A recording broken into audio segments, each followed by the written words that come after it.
Now, let me give you a little simple formula for goal setting. Okay? We take 2.5 hours on the weekend for the whole 10-year plan. We don't have time for that tonight. But let me get you started with a little simple formula Mr. Schoaf gave me.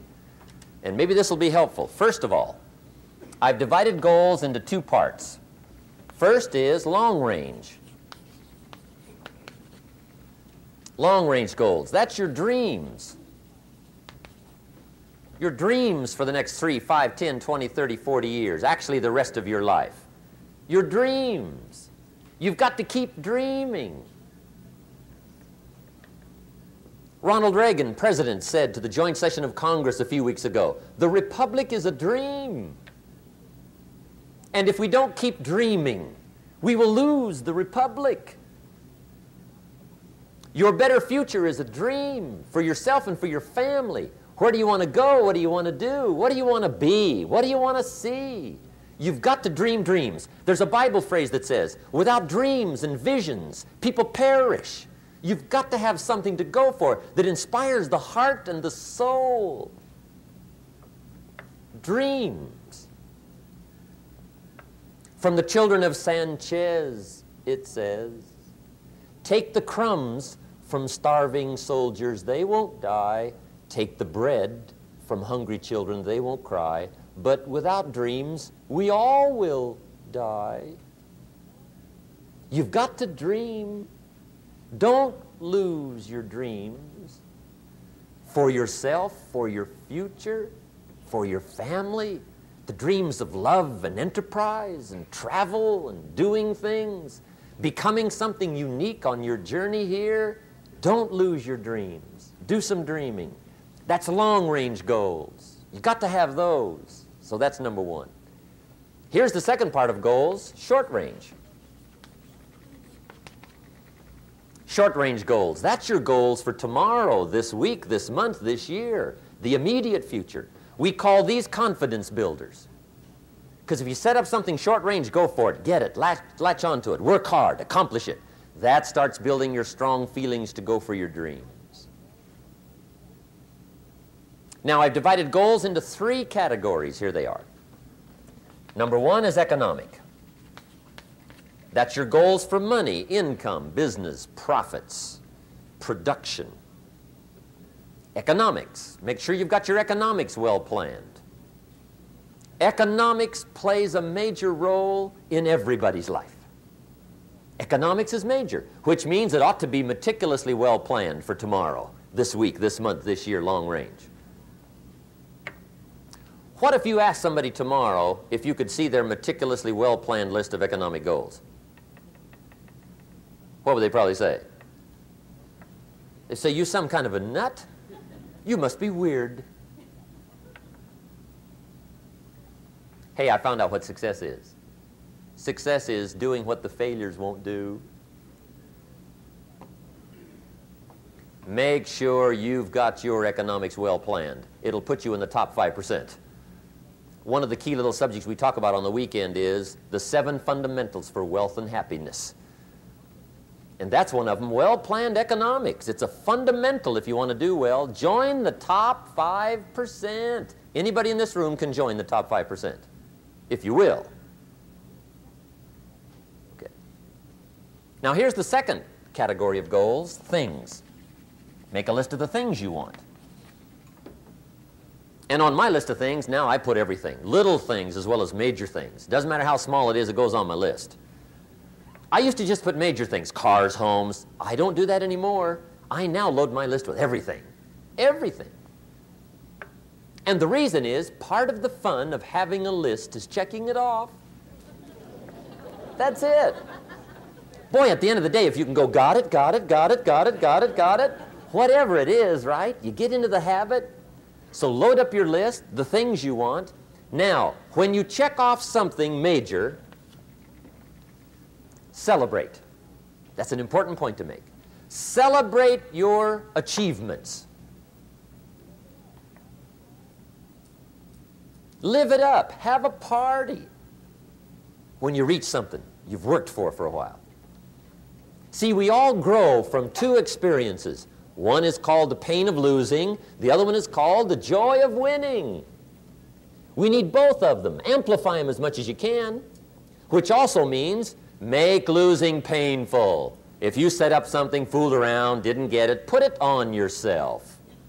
On the other side, if you did get it, congratulate yourself. Self-congratulations is a sign of maturity. Seeking congratulations is a sign of immaturity. But hey, winning and losing, see, that's what it's all about. That's the name of the game. Now, some people lead such mediocre lives, at the end of the day, they don't know whether they're winning or losing. They got no clue. Guy's just going through the day with his fingers crossed. There's a better way. Okay, here's the third category of goals, personal development.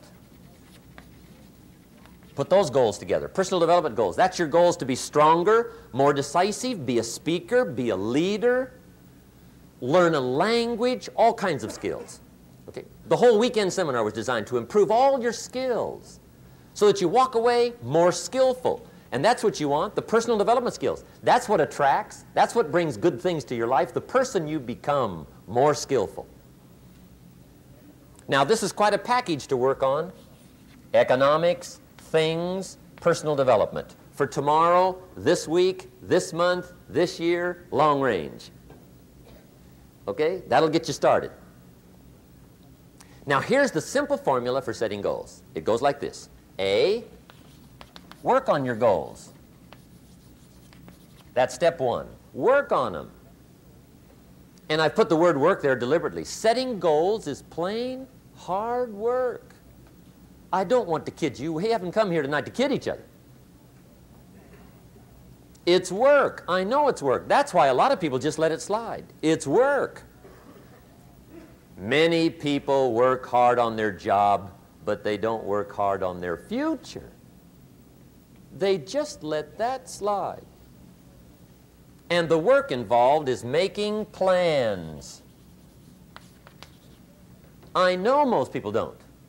I understand that, but don't let that be you. Guy says, well, yeah, you work where I work, but the time you struggle home, it's late. You got to eat a bite of supper, watch a little TV, get to bed. You can't sit up half the night. Plan, plan, plan. And the guy's behind. Good worker, hard worker, sincere. But you got to be better than sincere, working hard. You got to be better than a good worker. You got to be a good planner. Somebody once wisely said, the people who fail to plan are planning to fail. Well said. So work on your goals. Here's step two. Write your goals down. That's so important. I teach my staff around the world, put your goals in your journal. Because one of the major people you want to study is yourself. Say, here's the list of goals I put together 3 weeks ago. Here's the list of goals I put together 2 years ago. Here's some of the changes I made, rearrangement of my priorities. I scratched these off, I put these on, I've gotten these. Study your accomplishments, study what your desires are. Put them on paper, write them down. Here's another reason for writing your goals down. It shows you're serious about doing better. And to do better, you got to get serious. You don't have to be grim, but you must be serious. Everybody hopes things will get better. Everybody hopes. Poor people hope. That ought to tell you something. It means the future does not get better by hope. It gets better by plan. I used to have the affliction called passive hope. It's an affliction. It's bad. Probably what's even worse than that is happy hope. Now that is really bad. That's bad. Happy hope. The guy's 50 and he's broke and he's still smiling. See, that's not good. So get serious about your goals. Put them on paper. Write them down. There's all kinds. His goals, her goals, their goals. Business goals, financial independence goals, family goals. I mean, there's so many things to work on this that if you don't get busy and work on it, sure enough, the time will pass. And sure enough, 5 years from now, you'll wind up where you don't want to be, wearing what you don't want to wear, driving what you don't want to drive, being what you don't want to be. Now's the time to fix it. Now, here's the third step to your goals. Check the size of your goals and the kinds of goals. How big they are, what kind they are, affects you. And here's one of the important phrases of the evening. Your goals are affecting you, whatever they are. Your goals affect your handshake. Your goals affect your attitude, personality. Your goals affect the way you walk, the way you talk, the way you dress. All day long, we're being affected by our goals. Now, some people have goals, but they have such lousy goals. The effect is bad. I asked a guy one time, what are your goals for this month? The guy said, look, if I could just scrape up enough money to pay these lousy bills. That was his goal. I'm not saying it isn't a goal. It's a goal, but it's such a lousy goal, the effect is bad. You don't jump out of bed on Monday morning and say, oh boy, another chance to go out and scrape up the money to pay my lousy bills. See, you don't do that. Usually you say, oh, not another Monday.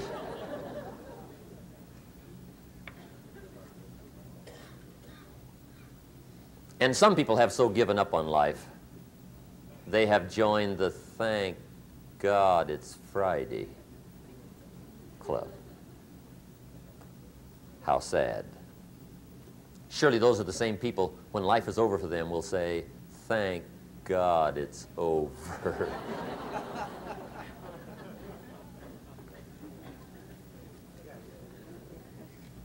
Let me give you a Bible philosophy that teaches how to get whatever you want. That's the title of the next set of notes. How to get whatever you want from the Bible. Now again, I'm an amateur when it comes to the Bible. I'm not a pro. But this I can quote, and I think that'll be sufficient. How to get whatever you want. Here's what it says if you're ready. It says, ask.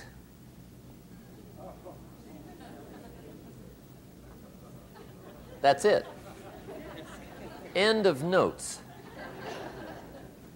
Ask. If there's one art in life to learn extremely well, that's got to be one of them. The art of asking. What does ask mean? Ask means, what do you want? And the formula is staggering. It says ask and what? A guy ought to look into that.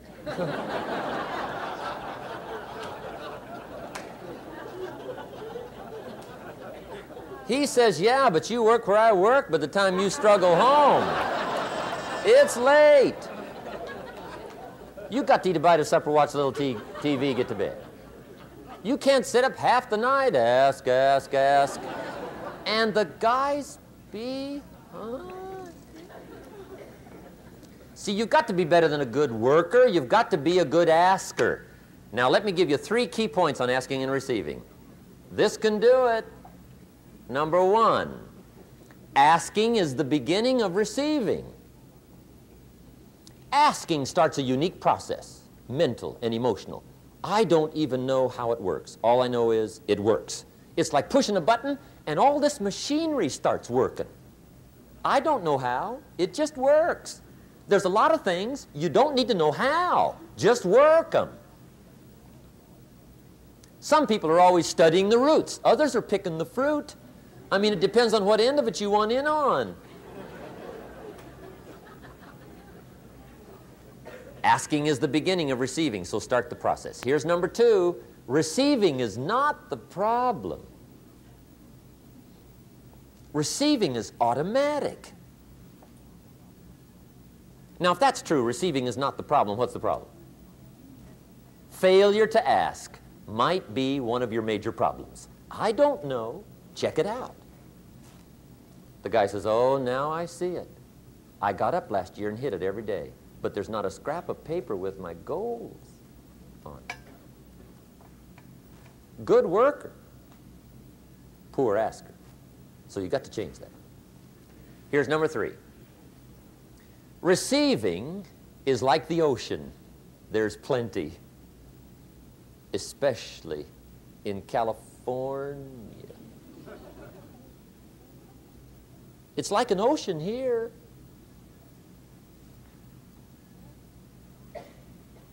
Success is not in short supply. It isn't rationed, and you stepped up to the window and it was all gone. No, no, no. It's like an ocean here. Now, if that's true, what's the problem? Well, some people go to the ocean with a teaspoon. Have you got the picture? See, what you want to do in view of the size of the ocean is trade your teaspoon for at least a bucket, and you'll look better down at the ocean. Kids won't make fun of you, right? Okay. Now, there's 2 ways to ask, and we'll wrap up goal setting. 2 ways. Here's number 1. Ask with intelligence. It didn't say ask intelligently, but I'm sure it meant that. Don't mumble. You don't get anything by mumbling. Be clear. Be specific. Intelligent asking means how wide, how high, how soon, when, what size, what color, how much. Define what you want and describe what you want. That's powerful. In the weekend seminar we teach, goals become like a magnet. They pull you that direction. And the better you describe them, the more they pull. So ask intelligently. Here's number 2. Ask with faith. That's the childish part of the equation. Believe you can get what you want like a child. Not an adult. Adults are too skeptical. So the formula really reads, make plans like an adult and believe in them like a child. And the most incredible things will happen. Just try it for 90 days. Just try it. You can always go back to the old ways. Just try it. Just 90 days, 90 days. Now here's the last qualifying phrase on goal setting, as we promised to qualify everything. And it simply goes like this. Remember, you won't get everything you want. And we've already studied the reason for that. Simply, sometimes it hails on your crop and rains on your parade. It's that kind of planet. So you won't get everything you want, but if you will work this goal-setting formula, you can get plenty for wealth and happiness. Okay, that's goal setting. We use it around the world. We recommend it. Now, maybe it won't work as well for you as it has for me. I don't know. Maybe not. But what if it did? You got to try. Now, here's the negative part of the seminar. We'll get through this as quickly as possible. In fact, we're moving toward the end here. The diseases of attitude. It's never that pleasant to talk about the negative, but we got to talk about it because life is part negative. These attitude diseases are like weeds that grow in the garden. It's a normal part of life. Here's a good phrase to note. Negative is normal. It's not successful, but it's normal. It's part of life. And here's the next key, in my opinion. You must learn to handle the negative. Don't ignore it. Handle it. Now, I know some people teach the other way. And listen to them, and listen to me, and then make up your own mind. Right? Don't be a follower. Be a student. But I say you got to handle the negative. You don't have to live in it. You don't have to dwell on it, but you do have to handle it, my opinion. I know some people teach, just turn your head real quick and say, there's no weeds, there's no weeds, there's no weeds. They'll take your garden. So you've got to handle the negative. Here's what part of it is. It's called the Great War Between Good and Evil. Mr. Reynolds and I are working on a new book this year called The Great War Between Good and Evil. And there is a war on. The minute you were born, you got involved in the war between good and evil, between darkness and light, between negative and positive, between evil and good, between tyranny and democracy, between weeds and human activity. I mean, the war is on. If democracy sleeps, guess who never sleeps? Tyranny. In the absence of light, guess what's automatic? Darkness. If good does not arouse itself and become active, guess what moves in? Evil. It's a war.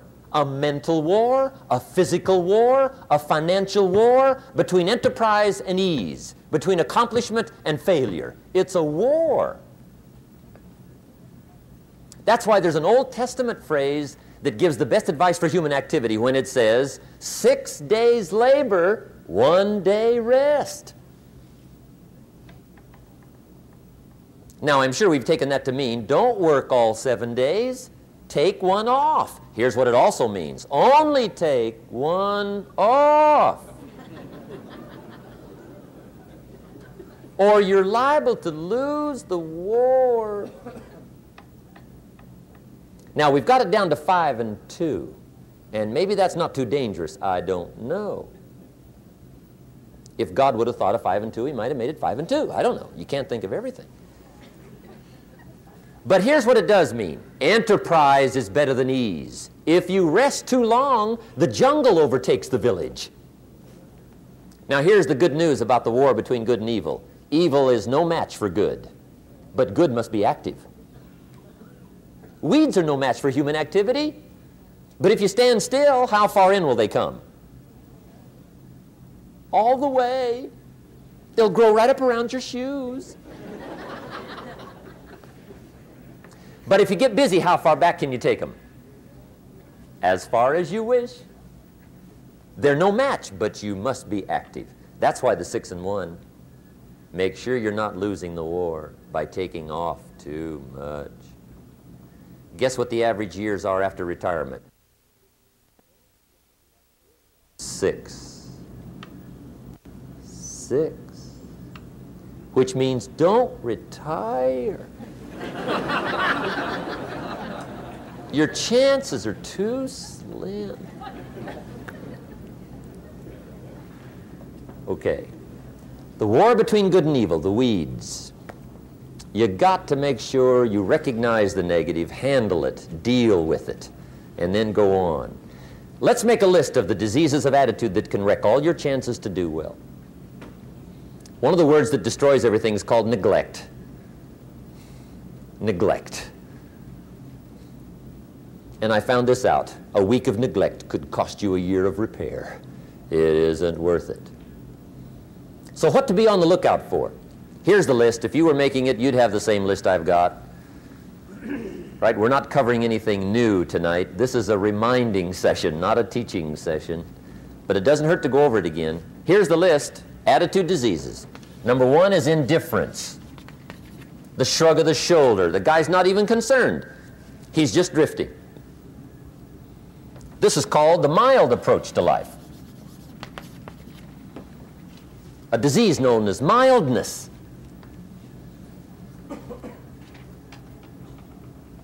The guy says, well, I can't see getting all that worked up. Well, to be any kind of winner, you got to get worked up. There's one problem with drift. You cannot drift to the top of the mountain. And the good Lord said in the closing chapters of the Bible, here's the best way to live, one way or the other. That's best. Hot or what's next best? Cold is next best to hot. Not the half-baked middle, lukewarm, not too hot, not too cold. What a sad way to live. I think what it means is pick a direction and go with everything you got. Just pick one and go. Somebody says, yeah, but what if it's the wrong direction? You'll find out quicker. It won't take you 25 years to wake up and say, oh no, I've been walking the wrong road. I told my staff the other day, next best to prosperity is adversity.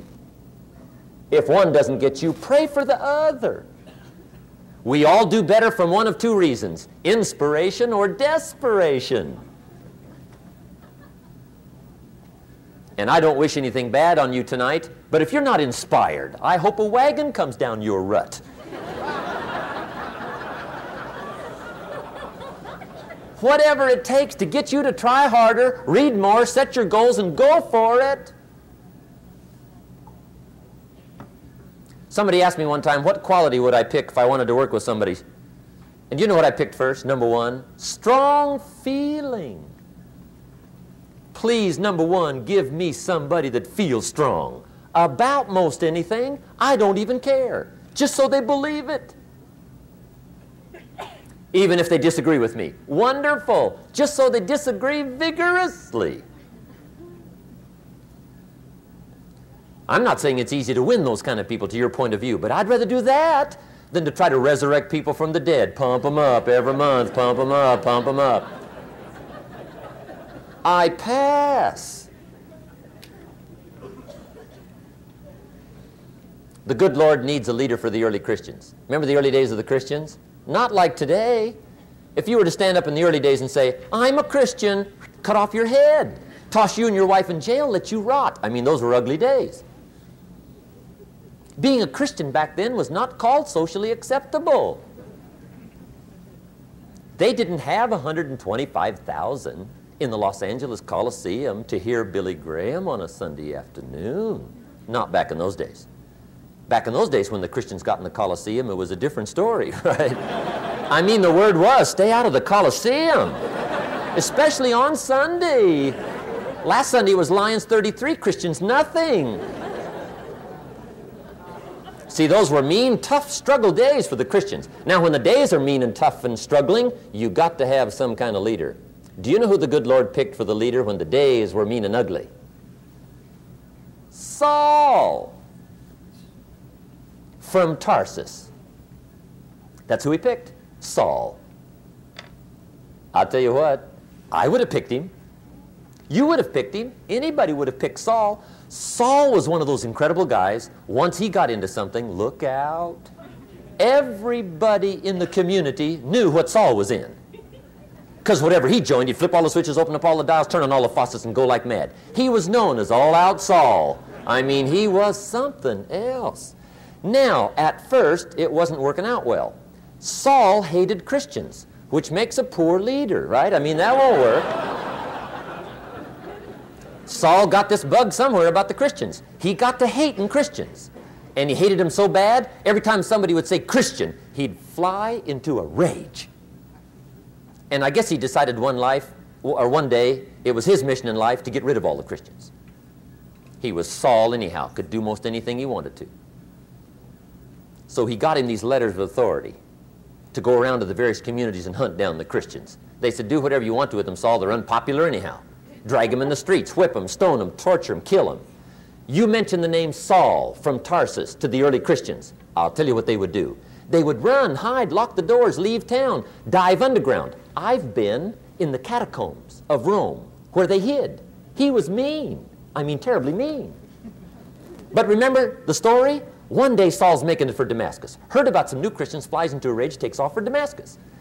And the story said he was angry. There's a little sentence in the story that says, on his way to Damascus, he was breathing out threatenings and slaughter, which meant he felt rather strong about the idea, right? That's strong, that's strong. But on this journey, right, according to the story, as Saul was making his way to Damascus, the good Lord looks down out of heaven and says, there's my man, Saul. He's got to be something else. And according to the story, this great light shines out of heaven, knocks him flat, right off his horse, grinds his face in the dirt, and blinds him for 3 days. The good Lord using recruiting tools we can't use, but when you're Lord, right? To make a long story short, Saul from Tarsus becomes converted to Christianity.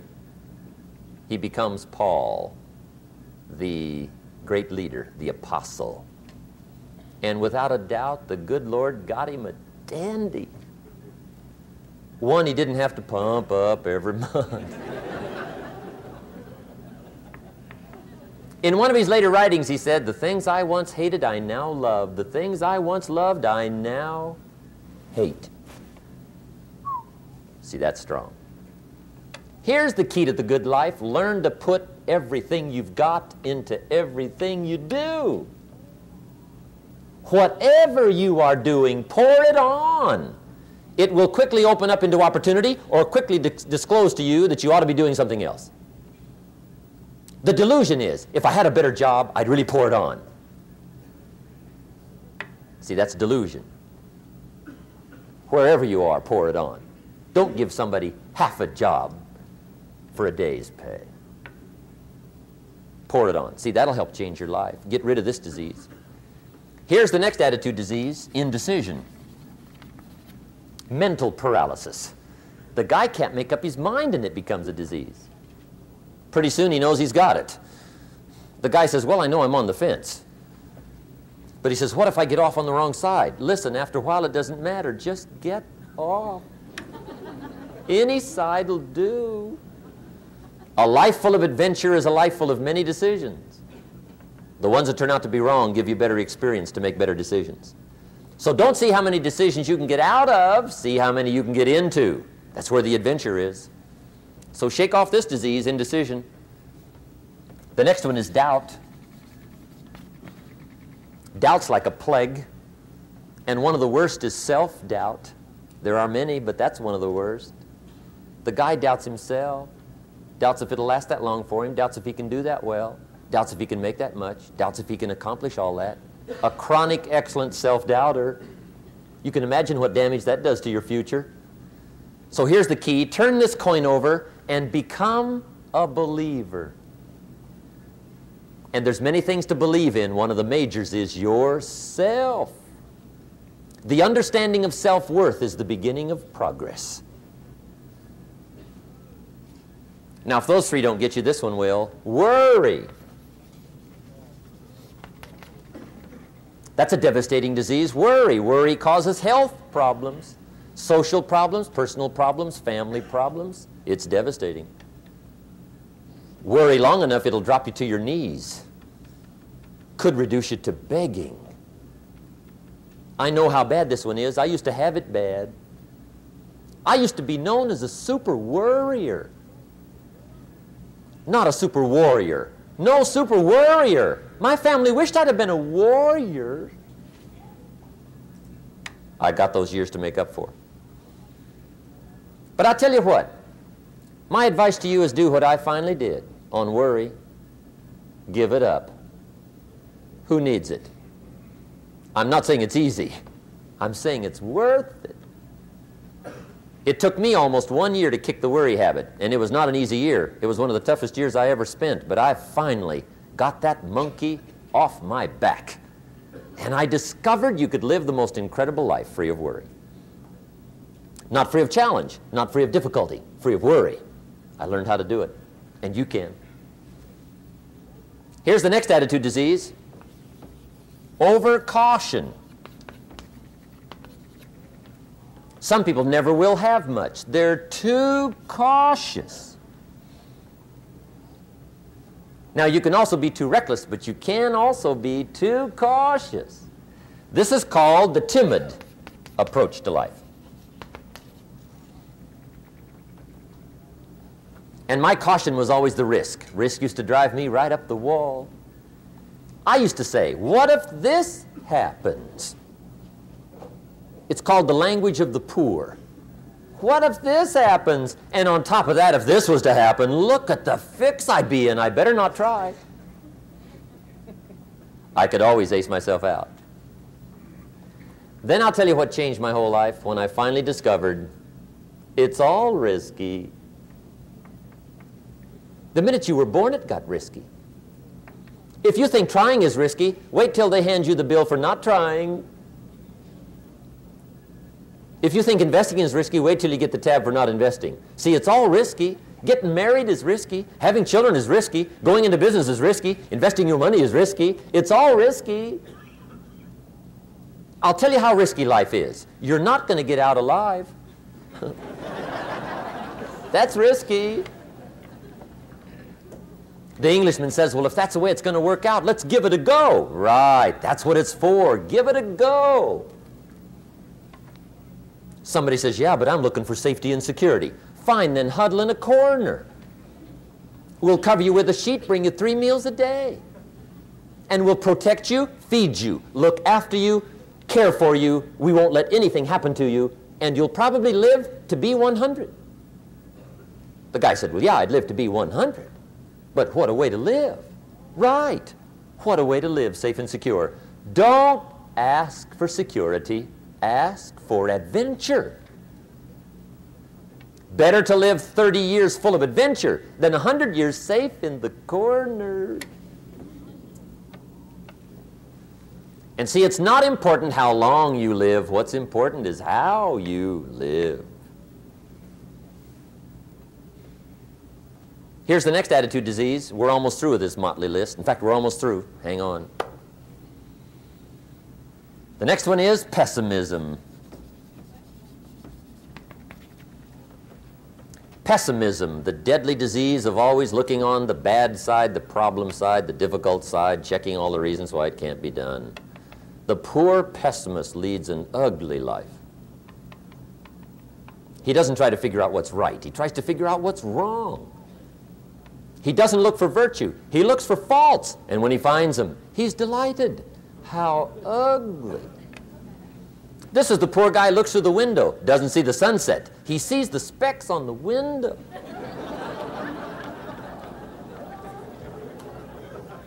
And this is the poor guy, right, who rushes up, takes such leave of his senses. This guy rushes up and he says, I've got 5 good reasons why it won't work. He's so dumb he doesn't know all he needs 1. He's got 5.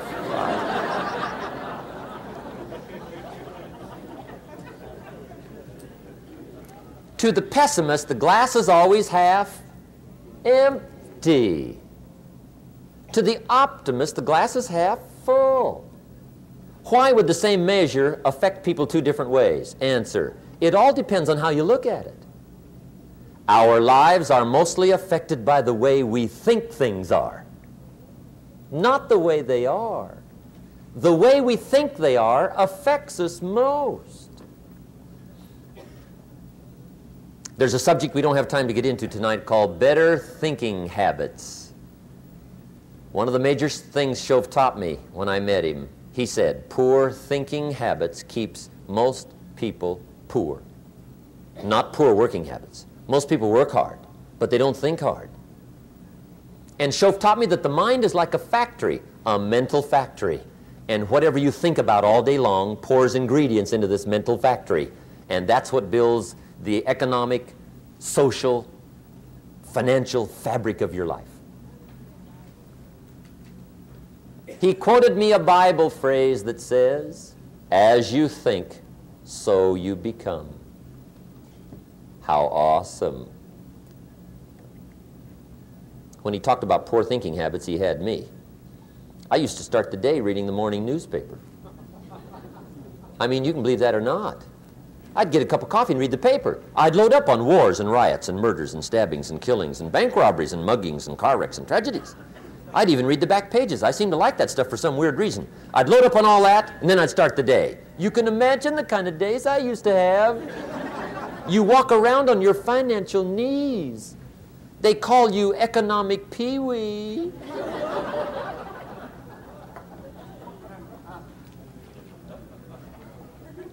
The guy says, I want to be a great leader.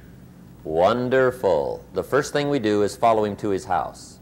When we get there, we walk in and check his library, number 1. Somebody says, well, why check his library? The reason is because what a man reads pours massive ingredients into his mental factory, and the fabric of his life is built from those ingredients. You would not believe what some people have got in their house to read. You would not believe.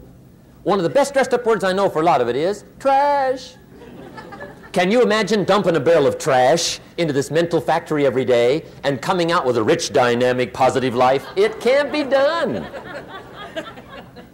You might as well try making a cake with cement. The kids back in Danbury, Connecticut, high school, they're asking me questions one day. I'm talking to the kids. Kids got good questions these days. One of them said to me, Mr. Rohn, how do you build the good life? I said, it's simple. It's not easy, but it's simple.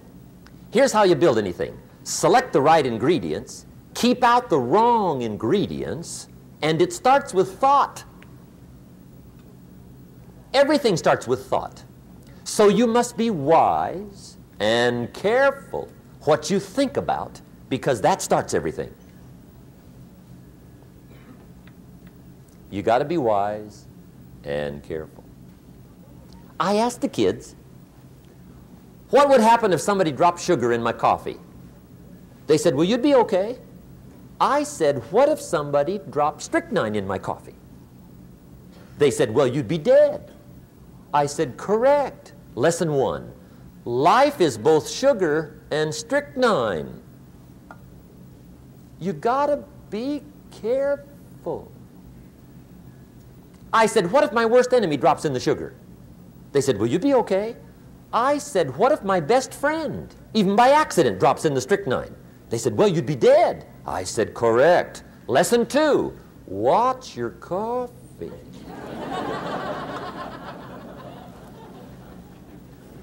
You got to be careful. See, it doesn't matter who hands you the bad stuff.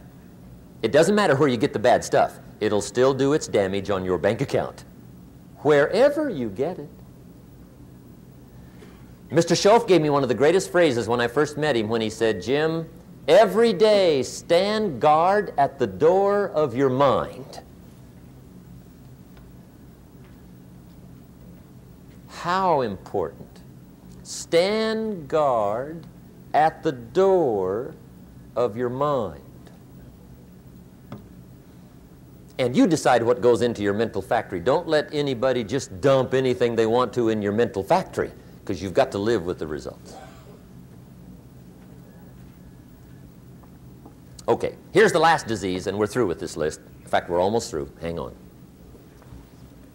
The last subject is very brief. The last disease, but this one is deadly. Engage in this one, indulge in it even slightly, and you might as well forget the future, because it's going to forget you. Complaining, crying, whining, griping, a Bible word called murmuring. See, that'll ace your future. Spend 5 minutes complaining, and you have wasted 5. And you may have begun what's known as economic cancer of the bone. Surely they will soon haul you off into a financial desert and there let you choke on the dust of your own regret. I hope I said that well, so you won't forget. It's a deadly disease. If you don't think it's bad, ask the children of Israel of Old Testament fame. Typical of us all, their story just happened to get in the book. Story says, children of Israel were slaves. God performed a series of dazzling miracles and got them out. And now they're heading for the promised land. Remember the story? Heading for the promised land. Tragedy of the story, they never got there. Reason. From day one, they started to complain. They griped about the water. They griped about the weather. They whined and cried and griped about the food. They griped about the leadership. They whined and cried because it was too far, too cold, too hot, too difficult, too miserable. I mean, they whined and cried for years. Finally, God said, I've had it, trip canceled. Or something like that. The story says they died in the desert, never got to the promised land. Which I think means two things. indulge in this long enough, you get your future canceled. And I guess it also means even God himself can only take so much.